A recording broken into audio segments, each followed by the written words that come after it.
শিক্ষার্থী বন্ধুরা, আজকে আমরা শিখব মাইক্রোসফট ওয়ার্ডের একটি গুরুত্বপূর্ণ মেনু ইনসার্ট এবং এর কার্যাবলী সম্পর্কে। আমি আগে থেকেই মাইক্রোসফট ওয়ার্ডটা চালু করে রেখেছিলাম, তোমরা একটু লক্ষ্য করো। ইনসার্ট মেনুর যে অংশগুলো নিয়ে আমরা বিস্তারিত আলোচনা করব এবং শেখা অবশ্যই গুরুত্বপূর্ণ বলে মনে করব, সেগুলো আগে খাতায় তুলে নেব। তোমরা দেখো, ইনসার্ট মেনুর যে পুল ডাউন মেনুটি বের হয়েছে, তার যে মেনুর সাব মেনুর পাশে টিক চিহ্ন দিয়ে আছে, এগুলো তোমরা খাতায় লিখে ফেলো এবং এইগুলোর প্রত্যেকটি সম্পর্কে আমরা একটা ক্লিয়ার কনসেপ্ট নেব। আমি এখন এটিকে মুছে দিচ্ছি।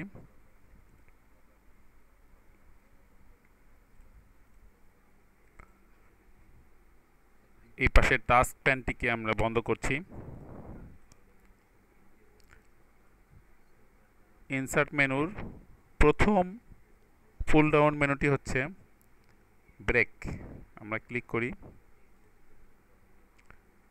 এখানে আসছে page break, column break, text wrapping break, section ব্রেকের মধ্যে রয়েছে নেক্সট পেজ, কন্টিনিউয়াস, ইভেন এবং অড পেজ। আসলে এটা খুবই কম ব্যবহার হয়, তারপরেও একটা ধারণা থাকা প্রয়োজন, সেজন্য আমি বলছি। যেমন নেক্সট পেজে যেতে, কন্টিনিউয়াস মানে পরবর্তী পেজে যেতে, ইভেন পেজ মানে জোড়া নাম্বার কৃত পৃষ্ঠায় যেতে, অড পেজ বেজোড় সংখ্যার পেজে যেতে ব্যবহার হবে। আমরা একটু টেস্ট করে দেখি।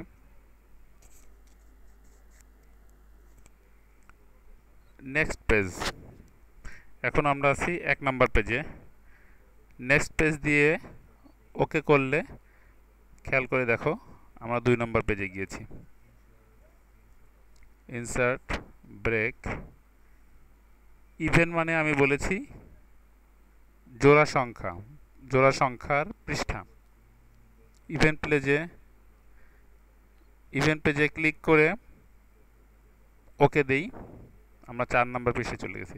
খেয়াল করে দেখো 2 নম্বরের পরে আমরা সরাসরি 4 নম্বর পৃষ্ঠায় চলে গেছি, মানে জোড়া পৃষ্ঠাতে গেছি, জোড়া সংখ্যার নাম্বার সম্বলিত পৃষ্ঠায়।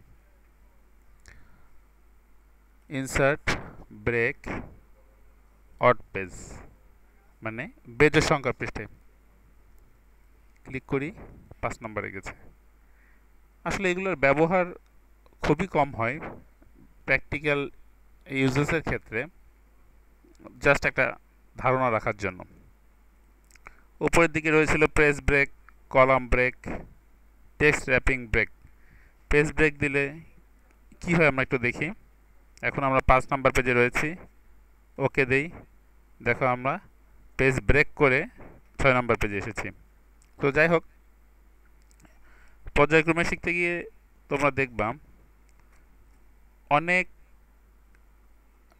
সাবমেনু অংশ প্র্যাকটিক্যালি খুবই কম ব্যবহার হয়, তারপরেও সেগুলো সম্পর্কে একটা ধারণা রাখা যেতে পারে। কিন্তু যেই সাবমেনুগুলোতে টিক মার্ক দিয়ে রেখেছি, সেগুলো সম্পর্কে অবশ্যই তোমরা ভালোভাবে জানার চেষ্টা করবে এবং সেইগুলো নিজে নিজে প্র্যাকটিস করবে। ওকে, আমরা এখন দেখি পেজ নাম্বার। অনেক সময় আমরা এমএস ওয়ার্ডে লিখতে গেলে 5 পাতা 10 পাতা 20 পাতা বা 100 পাতাও লেখার দরকার হতে পারে। তো সেক্ষেত্রে বারবার পৃষ্ঠা নাম্বার ম্যানুয়ালি লেখার চাইতে আমরা যদি পেজ নাম্বার অটোমেটিক্যালি দিয়ে দিতে পারি, তাহলে ব্যাপারটা যেমন সুন্দর হয় এবং ঝামেলাও এড়ানো যায়। তো আমরা সেটা দেখি। এখন আমরা রয়েছি 1 নাম্বার পেজে। আমরা ধরছি 10 পৃষ্ঠার একটি ডকুমেন্ট লিখব। তো কিভাবে পেজ নাম্বারটি অটোমেটিক দেওয়া যায় সেটা এখান থেকে করা যায়। পেজ নাম্বার, দেখো পজিশন, বটম অফ পেজ, এই যে ফুটার। তো এখানেই 3টা পজিশনে এই পেজ নাম্বারটি বসানো যেতে পারে। এখন রাইটে আছে, লেফটে অথবা সেন্টারে। সাধারণত এই 3টে জায়গায় আমরা বসাতে পারি। আর ওপরে বসাতে চাইলে top of page, header, left, centre নাকি রাইট আমরা নির্ধারণ করে দেব। এরপরে ফরম্যাটে ক্লিক করে নাম্বার ফরম্যাট, পেজের নাম্বারটা কি ধরনের হবে। আমি এখানে 1 2 3 সিলেক্ট করলাম, ওকে করি। এরপরে পুনরায় ওকে ট্যাবে ক্লিক করি। তোমরা একটা জিনিস খেয়াল করে দেখো, এই পৃষ্ঠার ওপরে হেডারের মধ্যে পৃষ্ঠা নাম্বার বসে গেছে অটোমেটিক্যালি। এইখানে খেয়াল করে দেখো পৃষ্ঠা নাম্বার 1। আমরা পরবর্তী পৃষ্ঠায় গিয়ে দেখি এন্টার চেপে, এই দেখো 2 এখানে রয়েছে 2। পরের পৃষ্ঠায় যাই, 3 এখানেও রয়েছে 3, 4 আবার এখানে রয়েছে 4। মজার ব্যাপার হলো পৃষ্ঠা নাম্বার কিন্তু আমাদেরকে আর ম্যানুয়ালি লিখতে হচ্ছে না, অটোমেটিক্যালি পৃষ্ঠা নাম্বার বসে গেছে। এরপরে সাব মেনুতে রয়েছে ডেট অ্যান্ড টাইম। এই যে ডেট অ্যান্ড টাইমের কাজ হলো কখনো লিখতে লিখতে চলমান তারিখ এবং সময় যদি ডকুমেন্টে ইনসার্ট করার প্রয়োজন হয় তখন এখানে আমরা ক্লিক করব। আমরা প্রথমে যাই, কন্ট্রোল হোম চেপে প্রথম পৃষ্ঠায় একটু নিচে নামি, ইনসার্ট ডেট অ্যান্ড টাইম। এখানে অনেক রকমের ফরম্যাট রয়েছে, আমি এটাকে ব্যবহার করছি। ওকে, তোমরা খেয়াল করে দেখো, অর্থাৎ বারের নাম, মাস, তারিখ এবং সাল সহ ডেটটা বসে গেছে। আমাদের কিন্তু ম্যানুয়ালি লেখার প্রয়োজন হয়নি। সো এটা আমাদেরকে জানতে হবে ডকুমেন্টে কিভাবে আমরা তারিখ সন্নিবেশিত করব। আমরা আবার যাচ্ছি, আমরা যদি অন্য কোনো ফরম্যাট চাই নির্দিষ্ট সময় সহকারে, এরকম একটা ইউজ করতে পারি। এরপরে দেখো নিচে দুটো কথা লেখা রয়েছে, useful wide characters, update automatically. Update automatically এটার ব্যবহার হয়ে থাকে যদি আমরা এই তারিখটিকে অটোমেটিক্যালি আপডেট করতে চাই ডকুমেন্টের মধ্যে, তাহলে এখানে টিক মার্ক দিতে হবে। ওকে,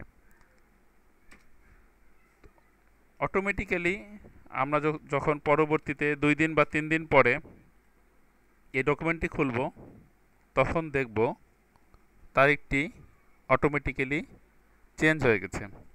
যেমন দেখো আজকে তারিখ আছে 27 5/2014। একটা ব্যাপার বলি, আমেরিকান স্টাইল অনুযায়ী সাধারণত ডেট লেখার সময় প্রথমে মাসের নাম, তারপরে তারিখ, এরপরে সনের উল্লেখ থাকে। আর আমরা সাধারণত যেভাবে লিখে থাকি, প্রথমে তারিখ, তারপরে মাসের নাম, তারপরে বছর। যাই হোক, আমি এখান থেকে এই ব্যাপারটা সম্পর্কে জানা হলো। আমরা নেক্সট অপশনটিতে যাব, অটো টেক্সট। এইটাও ডেট অ্যান্ড টাইমের মতো এক ধরনের। আমাদের কখনো লিখতে লিখতে নির্দিষ্ট কিছু লাইন, শব্দ বা শব্দ সমষ্টি দরকার হতে পারে, যা অটোমেটিক্যালি ইনসার্ট মেনুর অটো টেক্সট মেনুর ভেতরে দেওয়া আছে। আমরা দেখি, অ্যাটেনশন লাইনে রয়েছে অ্যাটেনশন, ক্লোজিংয়ে রয়েছে best regards, respectfully yours, sincerely yours, yours truly, thank you. Mail ইনস্ট্রাকশনের মধ্যে কিছু লেখা রয়েছে, সিগনেচারের মধ্যে রয়েছে, সিগনেচার কোম্পানির মধ্যে রয়েছে, সাবজেক্ট লাইনের মধ্যে রয়েছে। তো যাই হোক, সোজা কথা, অটোমেটিক্যালি কোনো টেক্সট ইনসার্ট করার জন্য আমরা এই মেনুটা ব্যবহার করব। আমরা একটা টেস্ট করে দেখি জাস্ট। সিগনেচারের ক্ষেত্রে যে ঢাকা, এই যে চলে আসছে, insert auto text, auto text ক্লোজিংয়ের মধ্যে গিয়ে লিখি সিনসিয়ারলি ইয়োর্স, আমাদের লিখতে হয়নি।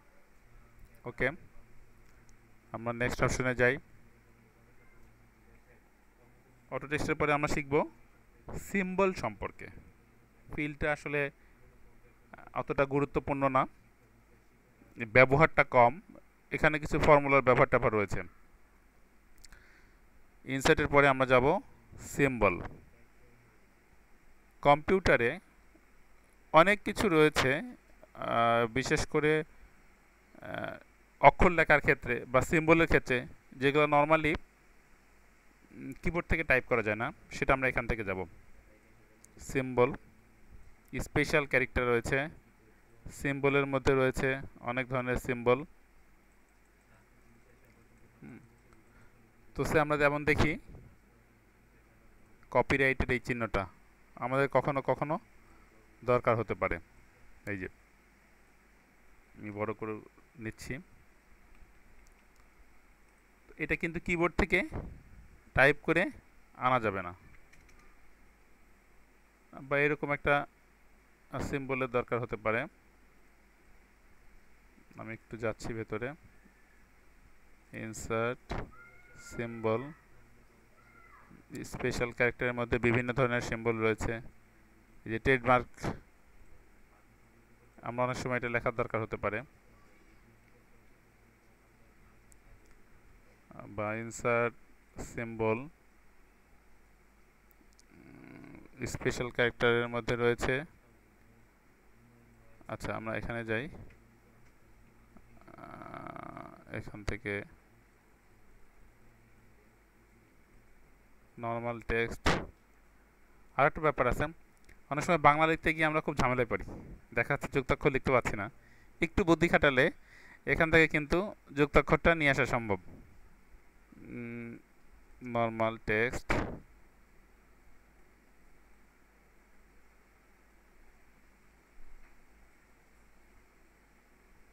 Asian text. আচ্ছা, যাই হোক, ওটা আমি তোমাদেরকে পরে দেখাচ্ছি।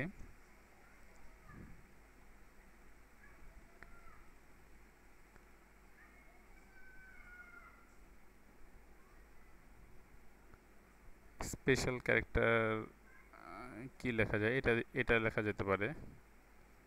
ক্লোজ করি, এটা আলাদা। আচ্ছা, যাই হোক, অর্থাৎ সিম্বল থেকে স্পেশাল কোনো ক্যারেক্টার টেক্সট এডিটরে ইনপুট করার জন্য আমরা ব্যবহার করব।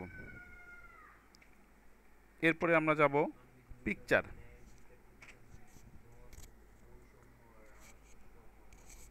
এরপরে যাব পিকচারে, সাব মেনু পিকচার। পিকচারের ডান পাশে অ্যারো কি দিয়ে যাওয়ার পরে আমরা অনেকগুলো অপশন পাচ্ছি। Clip art, from file, from scanner or camera, আরও এরকম নিম্নে বেশ কিছু রয়েছে।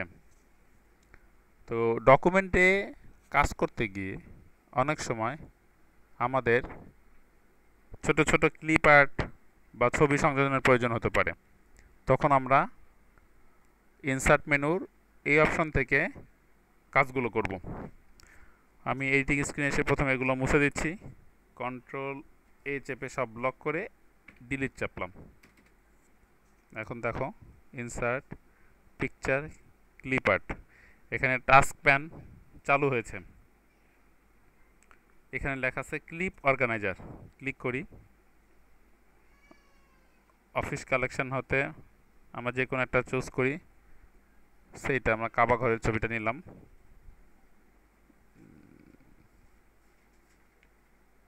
আমরা এখানে কপি করতে পারি, মিনিমাইজ করে এখানে এসে ডান বাটন চেপে পেস্ট করতে পারি, অথবা কিবোর্ড থেকে কন্ট্রোল ভি চেপে পেস্ট করতে পারি। দেখো এখানে একটা ছবি চলে আসছে। আমরা এটা বড় করি, এরপরে ডান বাটন চেপে ফরম্যাট পিকচারে গিয়ে লেআউটে চেপে যে কোনো একটা চয়েস করব। আমরা ইন ফ্রন্ট অফ টেক্সট বা বিহাইন্ড টেক্সটে নিতে পারি। ওকে করি। দেখো ছবিটা ডানে বামে ড্র্যাগ করে আমরা সরাতে পাচ্ছি বা বড় করা যাচ্ছে, ছোট করা যাচ্ছে, ছবিটাকে ঘোরানো যাচ্ছে। এগুলো তোমরা নিজে থেকে একটু একটু প্র্যাকটিস করবা। ইনসার্ট, পিকচার, ক্লিপ আর্ট থেকে আমরা নিয়ে আসলাম। আমরা এটা নিয়ে এসে দেখি clip organizer, office collection, art, animal, agriculture. আচ্ছা, অ্যানিমেলের মধ্যে থেকে আমরা এই খরগোশটাকে নিই। কপি, ডান বাটন ক্লিক করে পেস্ট। এটাকে আমরা সরিয়ে দিই। ডান বাটন ক্লিক করে ফরম্যাট পিকচার, হ্যাঁ format picture, layout, behind text. Okay, দেখো এখানে একটা সুন্দর খরগোশের ছবি চলে আসছে। তো ইনসার্ট মেনুর সাব মেনু পিকচার হতে ক্লিপ আর্টের মাধ্যমে আমরা ছবি নিয়ে আসছি। ফ্রম ফাইল থেকে বলতে বোঝাচ্ছে কম্পিউটারের হার্ড ডিস্কে স্থায়ীভাবে সংরক্ষিত কোনো ফোল্ডার বা লোকেশন থেকে ছবি নিয়ে আসা। আমরা এটাও একটু দেখি চেষ্টা করে। এটা আমরা ডান বাটন করে কাট করে দিই। ইনসার্ট, পিকচার, ফ্রম ফাইল, আমরা এখান থেকে নিয়ে আসতে পারি ডি ড্রাইভের মধ্যে এমএস ওয়ার্ড লার্নিং ফোল্ডার থেকে যে কোনো একটা ছবি নিয়ে আসতে পারি। পুষ্প ফটো, ডান button click, format picture, layout, behind text. Okay, এভাবে আমরা কম্পিউটারের ভেতরে সংরক্ষিত যে কোনো ছবিও নিয়ে আসতে পারি। ইনসার্ট, পিকচার, এরপর রয়েছে অর্গানাইজেশন চার্ট, অটো শেপস, এগুলোও পিকচারের মধ্যেই পড়ে। এখান থেকেও তোমরা, আমি একটু ক্লিক করি, নিয়ে আসতে পারবে। ওয়ার্ড আর্ট, আমি নিচে যে কোনো একটির মধ্যে যাই, সবগুলো তোমরা নিজেরা একটা একটা করে চেক করে দেখবে। আমি অটো শেপসের মধ্যে যাই। দেখো অটো শেপসের একটা বার চলে আসছে, এখান থেকেও দেখা যাবে। এই যে অটো শেপস টুলবার চালু হয়ে গেছে। আমি এর আগের ক্লাসে তোমাকে দেখিয়েছিলাম যে কাজের প্রয়োজনে অনেক সময় আমাদেরকে টুলবার সিলেক্ট করতে হয় বা অটোমেটিক্যালি টুলবারটা চলে আসে। তো ওকে, অটো শেপস একটা আঁকায় আমরা এখানে যাই, সে 5 পয়েন্ট স্টারটাকে আঁকাবো। ক্লিক করার পরে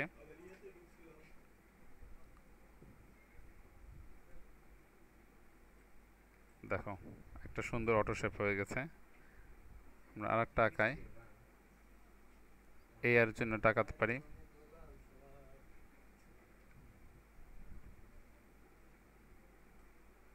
অটো শেপ হয়ে গেছে। ইচ্ছা করলে আমরা এটা সিলেকশন করা বলে, সিলেকশন করে ডান বাটন ক্লিক করে অ্যাড টেক্সট করে এর ভিতরে আমরা লিখতেও পারবো।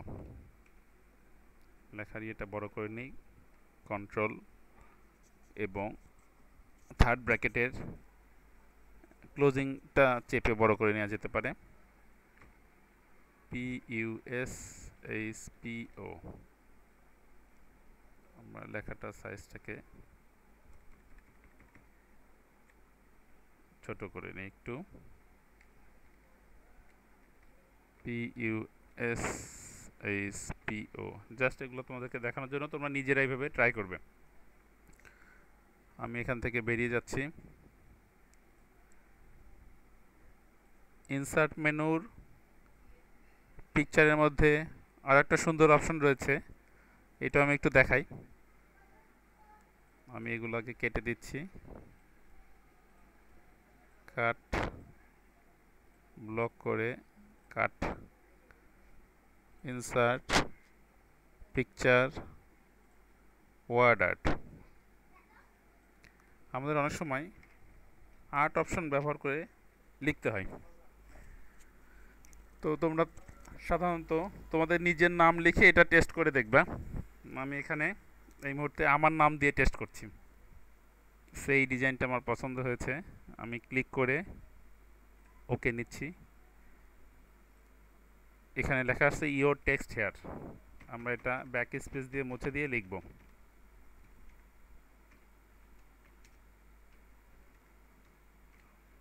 এরপরে আমরা ওকে বাটনে ক্লিক করব। দেখো খেয়াল করে খুব সুন্দরভাবে আমার নামটি লেখা হয়ে গেছে, যা তোমরা নর্মালি চেষ্টা করলে কখনোই এভাবে লেখা সম্ভব হতো না। এবং এই লেখাটির পেছনে শ্যাডো দেখা যাচ্ছে। আমরা আবার যাচ্ছি, ইনসার্ট পিকচার ওয়ার্ড আর্ট। আমরা এবার অন্য একটা ডিজাইন পছন্দ করি, এটা নিই। ওকে, BANGLADESH বাংলাদেশ। ওকে, এর উপরে ডান বাটন ক্লিক করে format word art, layout, behind text. Okay, দেখো সুন্দরভাবে বাংলাদেশ লেখা হয়ে গেছে, যা নর্মালি কখনো লেখা সম্ভব হতো না। ওকে, আমি এটা কেটে দিচ্ছি।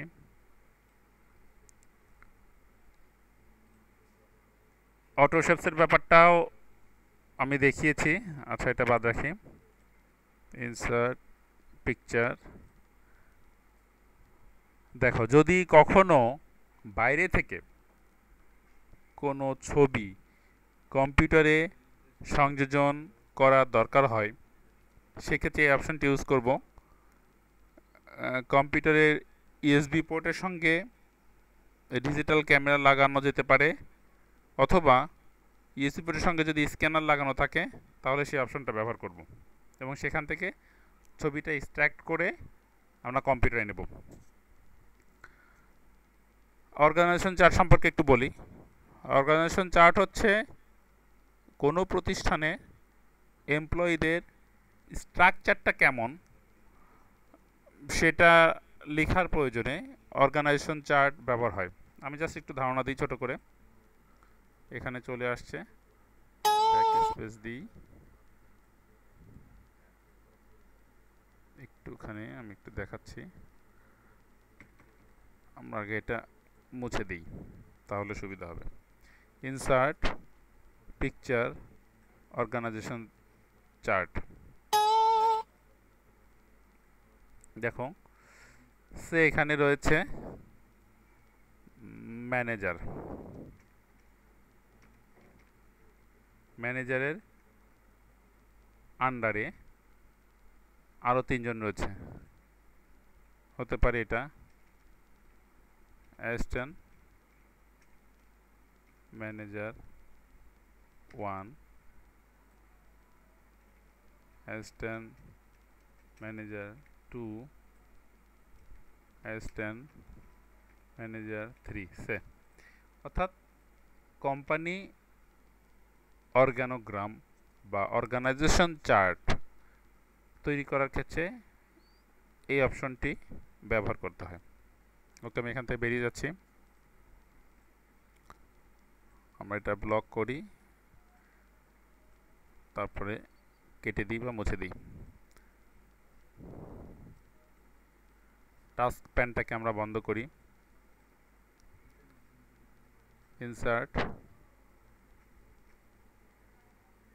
আমরা কাজ করছিলাম পিকচার মেনু নিয়ে, মানে সাব মেনু, ইনসার্ট মেনুর সাব মেনু পিকচার নিয়ে। এরপরে আমরা যাব টেক্সট বক্স। টেক্সট বক্স কখনো কখনো মাইক্রোসফট ওয়ার্ডে টেক্সট বক্স নিয়ে লেখার প্রয়োজন হতে পারে। যেমন পাশাপাশি প্রাপকের ঠিকানা এবং প্রেরকের ঠিকানা লিখতে গেলে অনেক সমস্যা হয়, কিন্তু আমরা টেক্সট বক্স নিয়ে যদি লিখি তাহলে কোনো সমস্যা হবে না।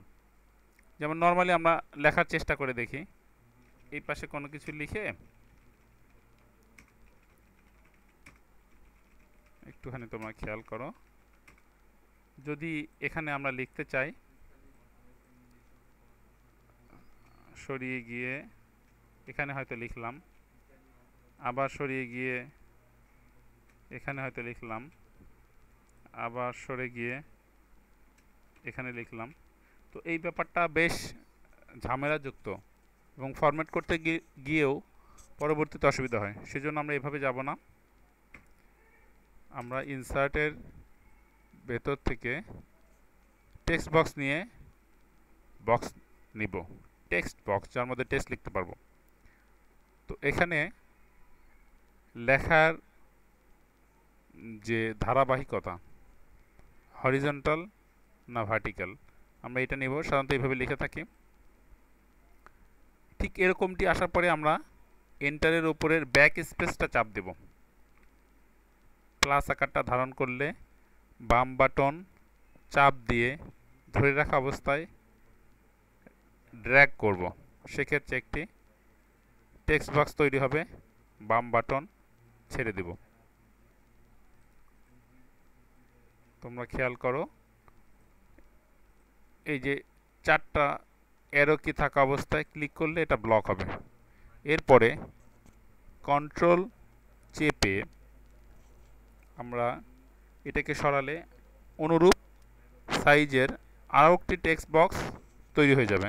এটা আমরা দেখি, কন্ট্রোল চেপে ড্র্যাগ করতে হবে।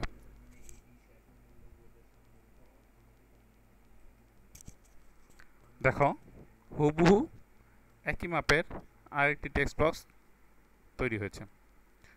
তো আমরা এই পাশে প্রাপকের ঠিকানা লিখব, এই পাশে প্রেরকের ঠিকানা লিখতে পারি।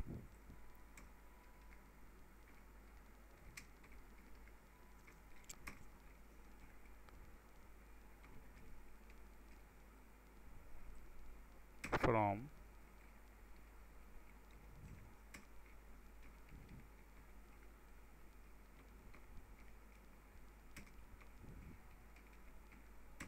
জাস্ট এটা দেখানোর প্রয়োজনে। দেখো, এটাকে আমরা যদি প্রিন্ট প্রিভিউ ক্লিক করি তাহলে প্রিন্টিং এরকম দেখা যাবে। এই পাশে প্রাপক, এই পাশে প্রেরক। তো টেক্সট বক্স নিয়ে লিখতে গেলে আমরা লেখাগুলোকে বা লেখার বিষয়বস্তুগুলোকে ইচ্ছামতো ফরম্যাট করতে পারবো। সেই জন্য বিশেষ করে ঠিকানা লেখার ক্ষেত্রে এই অপশনটি আমি সাধারণত বেশি ব্যবহার করে থাকি। আমি এখান থেকে এগুলো কেটে দিচ্ছি। তোমরা এগুলো অবশ্যই নিজে নিজে চেক করবে। ট্রাই করে দেখবে যে তোমরা পারো কিনা। ইনসার্ট মেনুর এরপরে রয়েছে ফাইল, টেক্সট বক্সের পরে রয়েছে ফাইল। ফাইল বলতে বোঝাচ্ছে কোনো একটি ডকুমেন্টে কাজ করার সময় অন্য একটা ডকুমেন্টের বিষয়বস্তু অর্থাৎ ভেতরে যে কনটেক্সট রয়েছে, কন্টেন্ট, সেই বিষয়বস্তুগুলোকে এই পৃষ্ঠাতে নিয়ে আসার জন্য আমরা ইনসার্ট মেনুর এই পুল ডাউন মেনুর ফাইল মেনুকে ব্যবহার করব। আমরা এটা একটু টেস্ট করে দেখি বা পরীক্ষা করে দেখি কিভাবে হচ্ছে। ফাইল, অনেক আগে প্রথম দিককার ক্লাসগুলোতে তোমাদের মনে আছে কিনা আমি একটা ফাইল তৈরি করেছিলাম PL0075 নামে। তো এই ফাইলটাই যে এই ফাইলে সম্ভবত আমার ঠিকানাটা লেখা ছিল। তো আমি দেখি এই ফাইলটা ক্লিক করে বা সিলেক্ট করে ইনসার্ট করলে কি হয়। দেখো ওই ফাইলের মধ্যে যে ঠিকানা লেখা ছিল আমার ঠিকানাটা সেটা সরাসরি এখানে চলে আসছে, আমাকে কিন্তু লেখার দরকার হয়নি। আমি এটা মুছে দিই, দিয়ে আবার ব্যাপারটা ট্রাই করে দেখি। ইনসার্ট ফাইল 0075 ইনসার্ট, এখানে আমার ঠিকানাটা চলে আসছে, ঢাকা অফিসের ঠিকানাটা। তাহলে ইনসার্ট মেনুর পুল ডাউন মেনুর ফাইল অপশনটা দিয়ে আমরা কিভাবে কাজ করব সেটা শিখলাম। যদিও আমি কাজগুলো ছোট ছোট নমুনা মাধ্যমে দেখিয়ে দিচ্ছি, কিন্তু বড় পরিসরে যখন তোমরা কাজ করতে যাবা তখন দেখবা এগুলো খুবই ইউজফুল হিসাবে ব্যবহৃত হচ্ছে। এরপরে রয়েছে অবজেক্ট। ইনসার্ট মেনুর অবজেক্ট দিয়ে আমরা কি করব। অনেক সময় ইকুয়েশন লেখার দরকার হতে পারে, সমীকরণ, অঙ্কে যোগ বিয়োগ সংখ্যা, তো সেটা অবজেক্ট মেনুর মধ্যে থাকবে। আমরা এটা একটু দেখি, এটা একটু ছোট করে দেই। দেখো এই ছোট বড় করার ব্যাপারটা খুব দারুণভাবে করা যায়। তোমরা কিবোর্ডের কন্ট্রোল চেপে এন্টারের ঠিক ওপরে থার্ড ব্র্যাকেট এবং সেকেন্ড ব্র্যাকেটের চিহ্ন রয়েছে। সেকেন্ড ব্র্যাকেট এবং থার্ড ব্র্যাকেটের শুরু যেটা, সেই বোতামটা চাপলে ছোট হবে, এবং ক্লোজ যে বাটনটা মানে শেষ, মানে সেকেন্ড ব্র্যাকেট এবং থার্ড ব্র্যাকেট যেটা দিয়ে শেষ করা হয়, সেই চিহ্নটা চাপলে কন্ট্রোল চেপে লেখাটা বড় হবে। যাই হোক, আমি এখন ছোট করে নিচ্ছি। এরপরে ইনসার্ট মেনুর আন্ডারে অবজেক্ট লিঙ্কটিতে ক্লিক করছি। এখানে দুইটা ট্যাব রয়েছে, create new, create from file. Create new এর আন্ডারে অনেক কিছু রয়েছে। দেখো আমি স্ক্রল করে নিচে বা উপরে যাতায়াত করে দেখি কি কি আছে। এর মধ্যে রয়েছে মাইক্রোসফট অফিস এক্সেল 97/2003 ওয়ার্কশিট। অর্থাৎ এমএস ওয়ার্ডের মধ্যে যদি তোমরা মাইক্রোসফট এক্সেল ইউজ করতে চাও সেটাও নিয়ে আসা সম্ভব। যদি মাইক্রোসফট এক্সেলের চার্ট ইউজ করতে চাও সেটা আনা সম্ভব।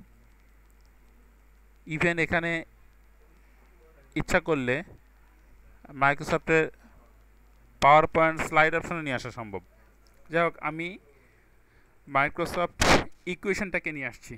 মাইক্রোসফট ইকুয়েশন 3.0, যেটা আমাদের বেশি বেশি ব্যবহার হয় প্র্যাকটিক্যাল কাজের ক্ষেত্রে। মাইক্রোসফট ইকুয়েশন 3.0, ওকে।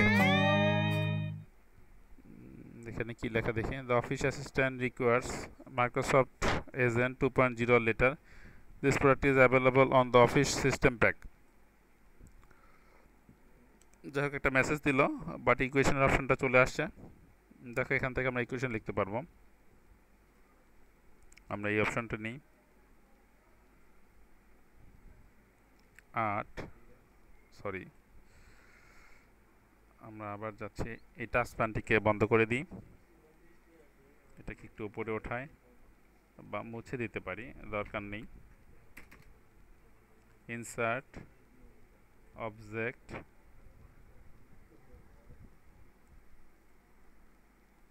এখানে কিছু জিনিস চালু রয়েছে, সেটা বন্ধ করি। আমরা আবার যাই, ইনসার্ট অবজেক্ট, মাইক্রোসফট ইকুয়েশন 3.0, ওকে। এটাকে আমরা একটু বড় করে নিই। আমরা ইকুয়েশনের এই বার থেকে যে ধরনের ইকুয়েশন টাইপ করা দরকার সেটা নিতে পারি। আমরা একটা টেস্ট করে দেখি। ভগ্নাংশ 8, নিচে লিখলাম 9, ট্যাব চেপে মাঝখানে গেলাম প্লাস, আবার যদি লিখতে চাই 5-এর 6, উপরে 5 নিচে 6, ট্যাব চেপে প্যারালাল হলাম, আবার দেই 9 নিচে 11, ট্যাব চেপে গেলাম, এরপরে সমান চিহ্ন দিলাম, দিয়ে প্রশ্নবোধক চিহ্ন দিই। যাই হোক, এরপরে সাদা জায়গায় পৃষ্ঠার সাদা অংশে ডাবল ক্লিক করি বাম বাটন চেপে। দেখো, একটা ইকুয়েশন তৈরি হয়ে গেছে। 8-এর 9 যোগ 5-এর 6 যোগ 9-এর 11 সমান সমান কত?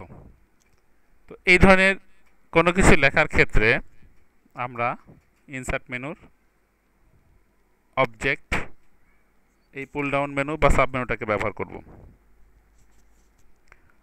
তো শিক্ষার্থী বন্ধুরা, আমরা আজকে মাইক্রোসফট ওয়ার্ডের ইনসার্ট মেনুর প্রয়োজনীয় অংশগুলো শিখলাম।